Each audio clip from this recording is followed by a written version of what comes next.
বাংলাদেশের আদালতগুলোর মধ্যে সবচেয়ে বেশি মামলা হচ্ছে ডিভোর্সের মামলা। এর মধ্যে স্বামীদের পক্ষ থেকে মামলা হচ্ছে 25%, আর 75% মামলা হচ্ছে স্ত্রীদের পক্ষ থেকে। স্ত্রীরা স্বামীদেরকে তালাক দিচ্ছে।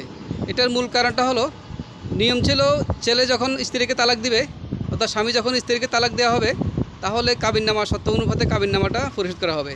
আর স্ত্রী যদি তার নিজের থেকেই স্বামী সংসার না করে খোলা তালাক দিয়ে চলে যায়, তাহলে সে কিন্তু তালাকের কাবিননামার টাকা সে পাবে না।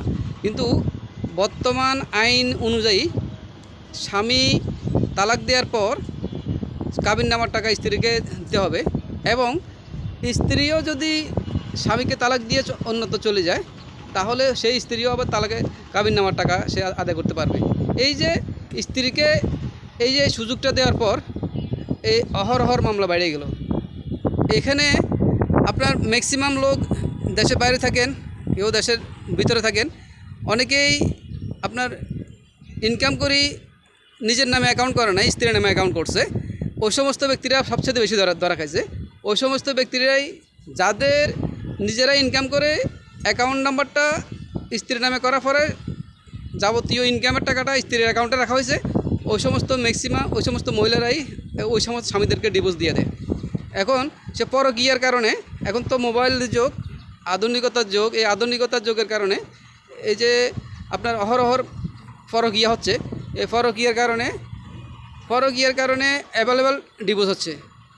অর্থাৎ স্বামী বিদেশ আছে অথবা অন্য কোথাও আছে, অর্থাৎ ওই স্বামী ইনকাম করার পরে ওই মহিলার নামে ব্যাঙ্ক অ্যাকাউন্ট করা আছে, জমি জমা কিনা আছে, অ্যাপার্টমেন্ট কিনা আছে, এত কিছু থাকার পর তখন ওই যে স্বামীকে তালাক দিয়ে, স্বামীকে বাদ দিয়ে সে পরকীয়া করে আরেকজনের সাথে সংসার করার জন্য সে চলে যাচ্ছে।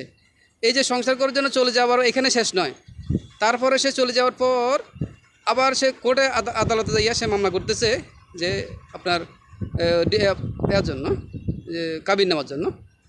এই যে সুযোগটা দেওয়ার কারণে এই মহিলারা ম্যাক্সিমাম এই যে পরকীয়ার কারণে, পরকীয়া আসক্ত হইয়া স্বামীদেরকে ডিভোর্স দিচ্ছে, এবং ডিভোর্স দেওয়ার পর এবং কাবিননামা আদায় করতেছে। এটা বাংলাদেশের প্রত্যেকটা জেলাতে হচ্ছে, প্রত্যেকটা আদালতে এই সমস্ত কাহিনীগুলো হচ্ছে। যারা আদালতে যোগাযোগ থাকেন, আমরা সবসময় আদালতে যাওয়া হয়, আমাদের অফিসিয়াল কাজে কিছু কাজ থাকে, আমাদের লয়ারদের সাথে আমাদের সবসময় ওঠানামা হয়। তখন দেখা যাচ্ছে যে এই যে ম্যাক্সিমাম মামলা হচ্ছে তালাকের মামলা, যে ছেলেদের পক্ষ থেকে কম, মেয়েদের পক্ষ থেকে বেশি। মেয়েরা যখন অন্যত্র চলে যাচ্ছে, আবার সে চলে যাওয়ার পর আবার কাবিননামার টাকাও সে পাচ্ছে। এই কারণে আপনার অহরহর মামলা হচ্ছে।